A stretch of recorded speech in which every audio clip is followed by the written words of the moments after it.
Hello, everybody. Welcome to Coach's Corner, Goode and Faithful Servant episode every Monday night here on Coach's Corner, where my good friend and teammate Kerry Goode spews his wisdom as he gets out of his book and through God.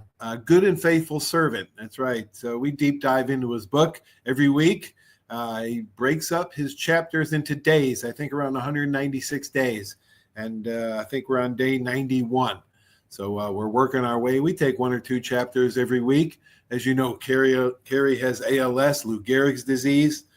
Been diagnosed for 10 years, had a big birthday bash and roast last week. So congratulations to KG.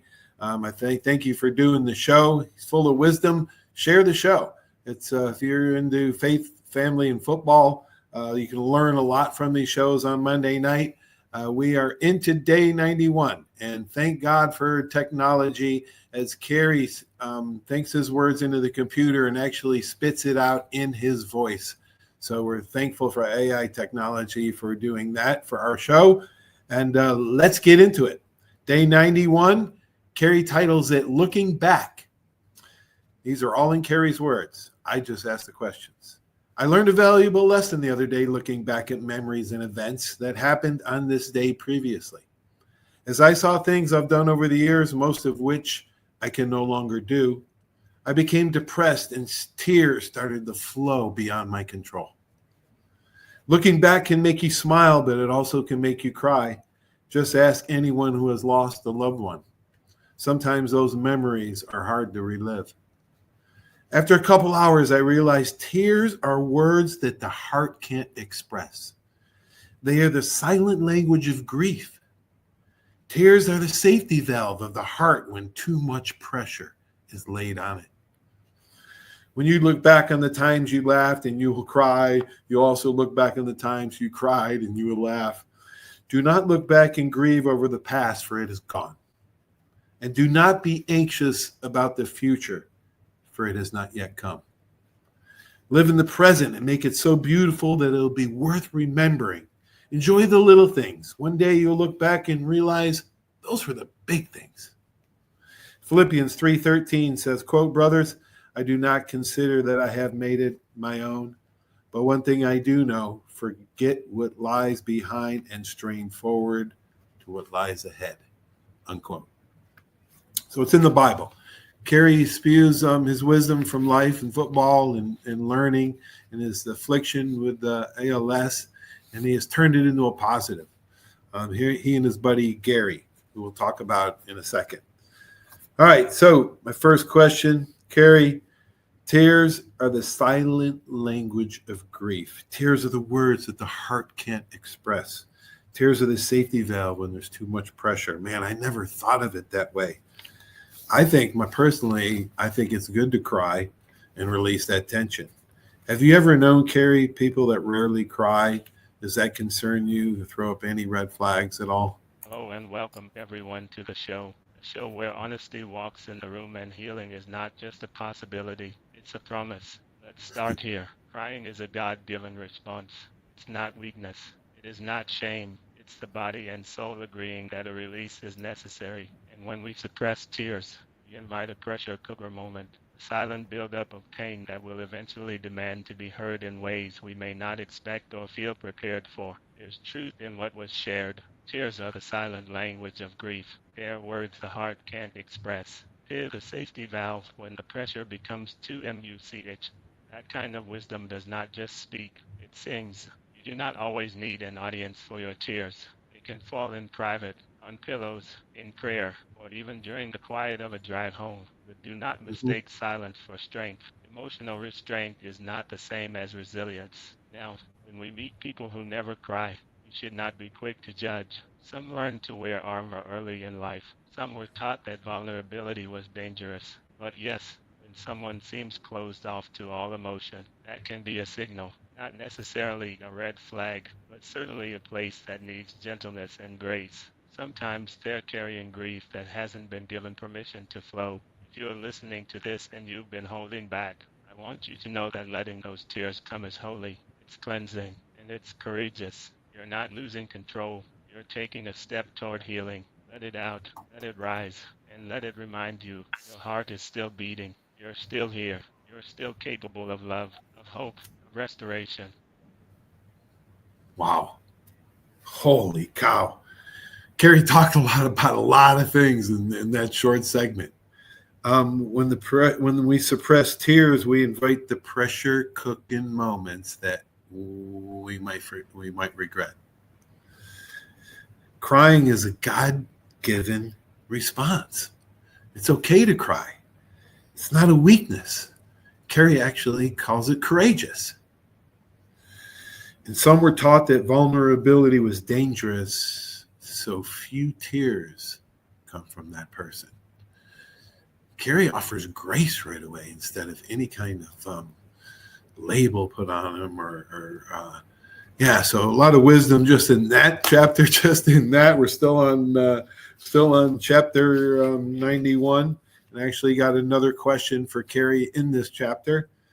Kerry, comment on this phrase: living in the past will make you depressed, living in the future will make you anxious, and living in the present will bring you peace.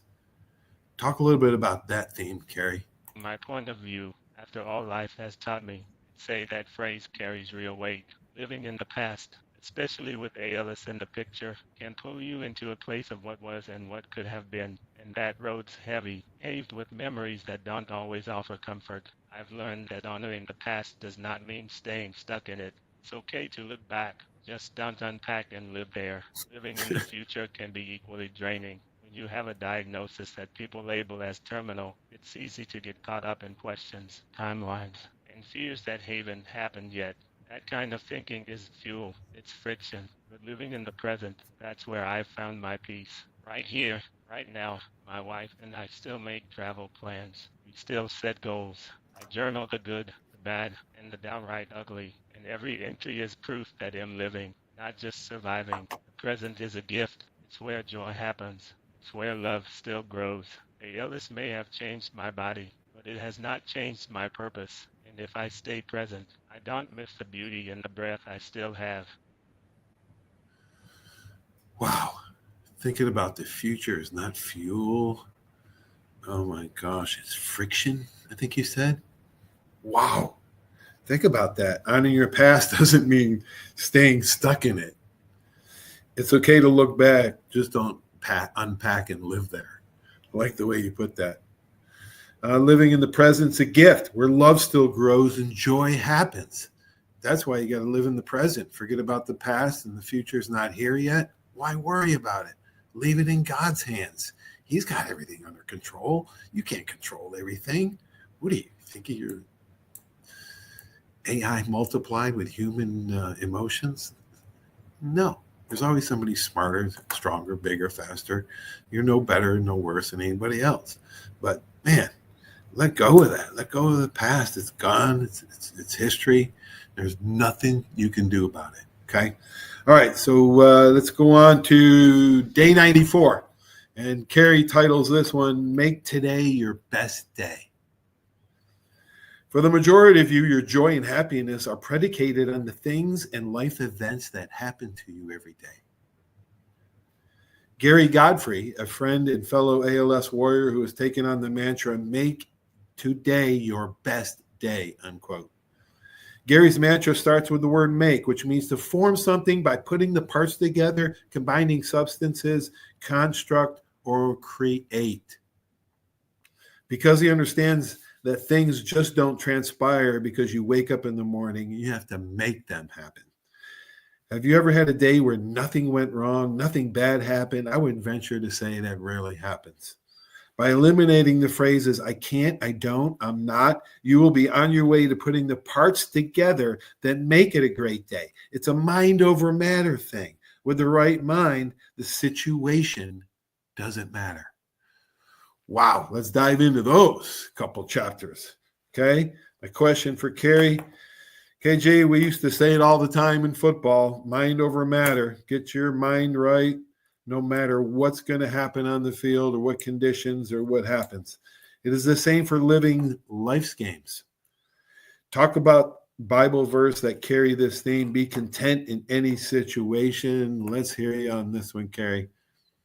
Make today your best day. I've come to understand that those aren't just words. They're a charge, a call to action. My friend Gary Godfrey didn't say hope today is good or maybe you'll catch a break. No, he said make it your best day. And that word matters because life does not hand you perfect days. You build them. Living with ALS has taught me the value of every breath, every choice, every moment. The reality is, most days are not flawless. You wake up to obstacles, news you weren't expecting, but your attitude, that's your tool belt. That's where mind over matter comes in. It's not just something we use to shout in football. It's how I walk through life now. If you strip away ideal, TMNOT, you make room to construct joy out of what's right in front of you. Maybe it's a shared laugh, a small win, or a quiet moment of peace. The point is, your best day isn't determined by what happens to you. It's shaped by how you respond to it. Scripture backs this up. Philippians 4:11 says, "For I have learned to be content whatever the circumstances." And verse 13 reminds us, "I can do all things through Christ who strengthens me." That's not passive faith. That's active choosing. Choosing to live, choosing to smile, choosing to create something good today. So yes, make today your best day. Stitch it together with grace, gratitude, and grit. The scoreboard is your circumstances. It's the spirit with which you show up. Let's make it count. It's not your passive faith. Wow. That is something else. It's action. It's action. That's grace. And man, Gary, I did hope you have a good day. make it a great day. Don't hope you have a good day. Hope you get some breaks. Philippians 4:11 is is one of the hardest to do, isn't it? When things are going bad, you get a flat tire, and things are going wrong, you burn supper and you mess up something at home, your wife yells at you. I mean, there's so many things that goes on. Grace and gratitude. And Kerry finally says, grace, gratitude, and grit. Grace, gratitude, and grit. That's a pretty good motto for anybody to live, let alone play football with. But I want to thank you, Kerry, man. Just a great 2 chapters we tackled this week. I know you had a great birthday and a great time at the party last week. Let's hear from Kerry about closing comments. I've come to understand some truths that I hope will speak to your heart the way they've spoken to mine. First, be in the moment. ALS taught me quickly that dwelling in the past or fearing the future doesn't bring peace. What does? Being fully present. I journal my highs and lows. I set real goals with my wife. I've learned to cherish what is, rather than chase what was or worry about what might be. Peace lives in the now. Second, make today your best day, Gary Godfrey said. Make today your best day. That word made stuck with me. It's not passive, it's intentional. Just like on the field, you don't wait for a win. You create it. Same goes for joy. You build it from what's in front of you with faith, mindset, and a whole lot of heart. Third, lean into the word 2 verses carry me. Philippians 4:11 and 4:13. One reminds me to be content, no matter the circumstance. The other tells me where my strength comes from, Christ. These aren't just feel-good scriptures. They are power tools for your attitude, and your attitude changes everything. My final thought for you today. If you are feeling weary, uncertain, or just looking for hope, hear me clearly. Peace isn't in yesterday, and it's not out there in some distant tomorrow. It's right here, right now, in your best day. It isn't waiting to show up. It's waiting for you to make it. So make it. Be intentional. Make it with courage. Make it with faith. And whatever season you keep showing up with purpose. Wow. Holy macaroni, spaghetti, and pasta vazul, Kerry. You got away with words, brother. Man, that was moving. Intentional. Share it. Hey, if you like it, man, share this show. Every Wednesday night, Kerry spews his wisdom, and I'm so grateful for that. And everybody should be. So share it, like it, whatever you got to do, man. Kerry, I'm thankful Kerry is able to do this, and I'm thankful to be able to bring it to you. So share it. Listen to these messages from our great sponsors. Without them, this just wouldn't be possible. I'm thankful and grateful for all of them. So long, everybody. For 30 years, you have seen the orange Beck signs all over the Gulf Coast listing a property for sale or lease. Beck Partners is your trusted advisor in commercial real estate, property management, commercial and personal insurance. Senior Vice President David Valletto has been with Beck Partners since 1989. Take advantage of his wealth of knowledge by calling him today at 982-7352. 982-7352. Extensive experience in all aspects of leasing, sales, management, and site selection will make sure your expectations are exceeded. Arbitrium Consulting for all your fencing, landscaping, pressure washing, tree trimming needs. Call 850-483-0350 for your free estimates. Serving Pensacola, Gulf Breeze, Navarre, Fort Walton, Destin, Perdido, Gulf Shores, Foley, and the entire Gulf Coast.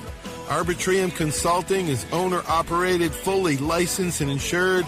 Call today, 850-483-0350, the official landscaper of Coach's Corner. Hey, Bama fans, this is Will Moore, president of the Pensacola Bama Club. You can find us at PensacolaBamaClub.com. We are your official alumni chapter in the Pensacola and surrounding areas. Membership is available to all alumni and all Bama fans, so come see us at one of our many events throughout the year. Our Bama football watch parties are the next best thing to being in Bryant-Denny Stadium. We even serve authentic stadium hot dogs. Membership, event, and contact information will be found on our website at PensacolaBamaClub.com. Roll Tide. My name is Steve Reynolds. I'm the manager and owner of Cordova Lanes, and we help keep your mind out of the gutter. Cordova Lanes is part of the community of Pensacola. Being here for 43 years, we've entertained more people than any other bowling center in the city. We sell-fund for a living. Cordova Lanes is located at 2111 Airport Boulevard in Pensacola, behind Cordova Mall. Come on out and see us at Cordova Lanes Bowling Center. Thank you. Did you know there's a place where you can get good neighbor service and surprisingly great rates on your home and auto insurance? Yep, and that place is, ta-da, State Farm. Here's the deal. State Farm agent Will Rentschler is your go-to agent in Pensacola, Florida for the service you deserve at the price that you want. So stop shopping around. State Farm agent Will Rentschler has you covered. Call 850-433-4678 for your surprisingly great rates today. Like a good neighbor, State Farm is there. Legal disclaimer, individual premiums will vary by customer. All applicants subject to State Farm underwriting requirements.